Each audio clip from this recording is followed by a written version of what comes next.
So, welcome back to the Indianapolis Motor Speedway on the well, I guess it's technically the third year, but we don't count 2020. The third year of the NASCAR IndyCar doubleheader here at the Indianapolis Motor Speedway. And the IndyCar race is just wrapped up. NASCAR Xfinity is currently a few minutes away from getting underway. I don't know, man. I'm just going to start out. Should I get the negative stuff out of the way first? Well, we'll pepper negativity throughout this video.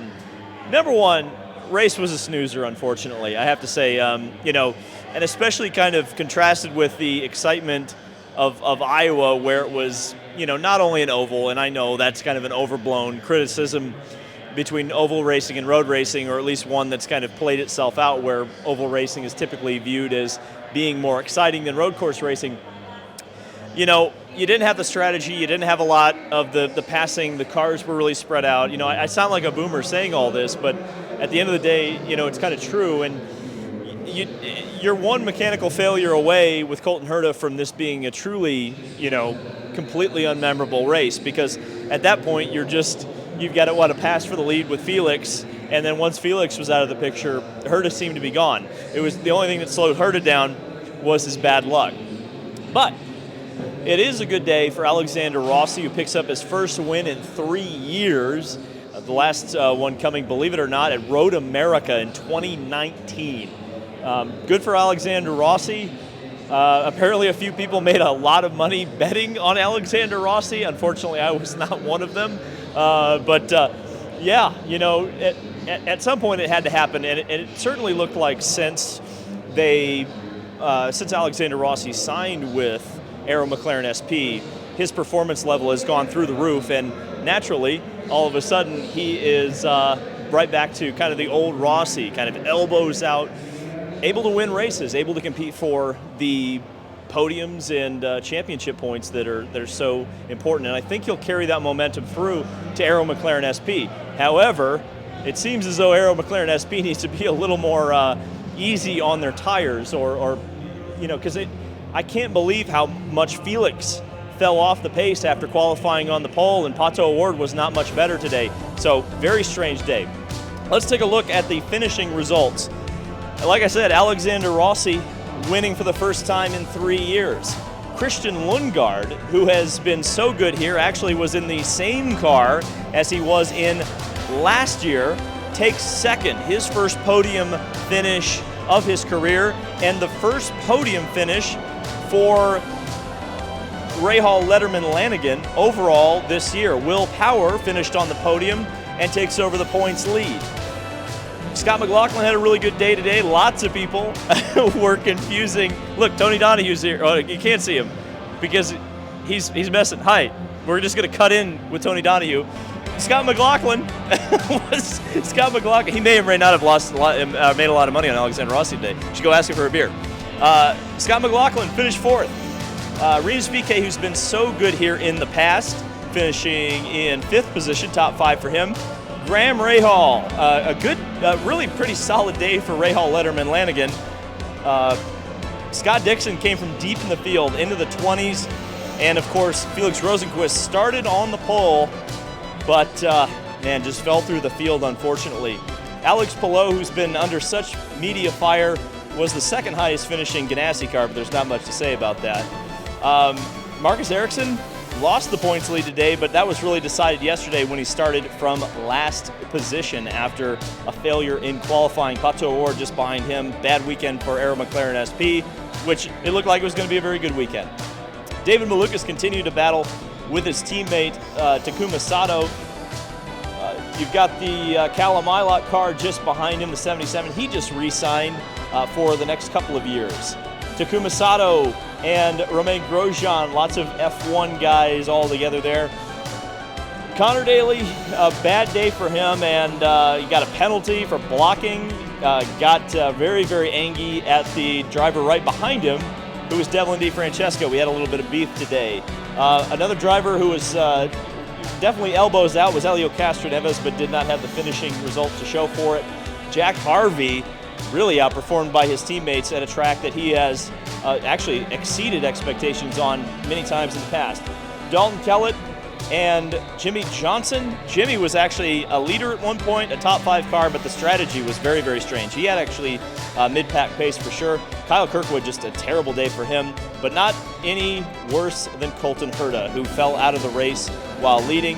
And Meyer Shank Racing ran Simon Pagenaud out of fuel, and ultimately that was a pretty controversial part of the race because IndyCar kind of manipulated the pit stops again. So there was a pretty big announcement yesterday that IMSA will be returning to Indianapolis, which I think is absolutely fantastic. It's kind of been in the works for about at least a year and a half, and in fact, remember that little test they were doing out in the darkness with an LMP2? Well, as it turns out, that indeed was that was testing for this race, which is coming up, which is going to be the IMSA Battle on the Bricks. Not Battle at the Brickyard, that was the go-kart race, but Battle on the Bricks, a 2-hour, 40-minute race, which will lead into a longer endurance race in 2024. And it might have a very historical and important race length, and I'll just leave it at that for now. I guess we'll end on a negative, because I'm just feeling... Actually, no. We won't end on a negative. Well, we will end on a negative, but I do want to put an interview into this show because, unfortunately, I ran into a little bit of yellow shirt trouble to get some post-race interviews. So we're going to cut to an interview I did with Indy 500 winner Marcus Ericsson during the bullpen on Thursday. And while Ericsson did not maintain the points lead today, I think it's a great personality-driven interview with Marcus. And, I think Marcus is really growing on me as a driver in this series. I think he's going to be one of the leaders at Chip Ganassi Racing into the future. And you have some good memories here. And you got to look at that. Okay. That looks good, right? Now, when did you get that? I got it on the day of the 500. Yeah, Really? on the there up there on the podium. Oh, because I thought back in the day they used to, it took weeks for you guys to get those things, but they just handed to you right away. Yeah, I mean, I was there a couple of weeks earlier and did my fitting because obviously I was planning to win the race. So, I called them before and did it. So, no, it was all ready. They start calling you Babe Ruth, you call your shots. But seriously, what's the feeling to be back here a couple of months afterwards? It's a little bit less hustle and bustle. I mean, where are you now in life that you have won the Indianapolis 500? Yeah, it's, I'm still sort of pinching myself. I think it hasn't really become real for me that I actually won the 500. It's, something you dream of and work towards for all your career, and to win that race really has changed a lot for me. And it's been, all those sacrifices and hard work and all the effort you put into this and to your career and your life, it sort of pays off with a day like that. So it's been amazing, but at the same time, I've been really focused on trying to win this championship now, and I think I've really been taking another step in my driving since then, and being on an even higher level, and we're still in the lead of the championship, and that's the goal now with 5 to go to keep that lead. You've been so consistent. That's what's been amazing. Some of your competitors, I think Will Powers, your chief one, has been up and down. He'll win races and then finish 20th. You're always kind of in that top 10. How do you feel coming here? What's your comfort level with the road course here at the Indianapolis Motor Speedway? It's been one of my better tracks in the early career of IndyCar. I feel like all the European drivers, when we come over here, this is our favorite track because it reminds us a lot of the European tracks that we are used to racing back there. But the last couple of times we haven't been as good, I thought. So we're sort of going back a bit to what we knew a couple of years ago setup-wise. So I think that would be good for us. We had some really good testing in the simulator this week. So I feel like, we found some stuff that's going to make us a bit stronger than the last couple of times we've been here on the road course. With that said, though, we finished 4th here in May. It was obviously a bit of chaos there with the rain, but it was still a good finish, and you always get confidence from good finishes, even what conditions you're in. So I think we're going to be right there in the mix. We need to be right there in the mix to keep our championship going. Like you mentioned, this track is Grade 1. For people who maybe don't know what that is, you mentioned those characteristics. What specifically is a characteristic of a Grade 1 track versus a lot of the other tracks that we have here in the United States? It's smooth. It's, quite smooth curves, and, It's quite big runoff areas. You don't really hit much if you go off, and it's room for errors and stuff like that. So it just makes it a little bit easier to drive and get up to speed. You go to Toronto or Iowa, the room for error is about that big, and you do a small mistake and you're in the wall and you end your session or your day. So I think that's the thing with this place. It's a little bit easier to sort of find your limits in these cars, and these cars are so hard to be on the limit on, but when you have room to go over that limit a couple of times in a weekend, it's a little bit easier in my opinion. So I think that's why a lot of rookies and guys coming here for the first time, it's a little bit easier to get up to speed on this type of track. With that said though, it's still going to be tough. It's always so tight here. It's always a couple of tenths between, it can be a couple of tenths between being on pole and being P10 or P12. So it's going to be tight. We need to aim for perfection because that's what we need. And all of your wins have come on tracks without a lot of margin for error. Nashville, Detroit, and here. How do you build, if you're a European guy, how do you build up to being able to extract the maximum at a track like Nashville, which we're going to next? Yeah, I love that challenge. That's how I love to go racing. In my younger years, I raced in the UK on sort of small and twisty tracks with no runoff areas, and I always thought that challenge of sort of finding the limit and building up to the limit is something that have suited me. And it's been the same here in IndyCar, like you said, all those tracks where you have no margin for error is sort of where I really thrive to sort of try and find that limit and not go over it. So that's sort of my mindset, and yeah, I can't wait for Nashville. Nashville is such a fun, it was such a fun event last year, and obviously coming there as the defending winner of the race is going to be really cool, and hopefully there'll be a lot of fans like last year as well, because the atmosphere is just amazing.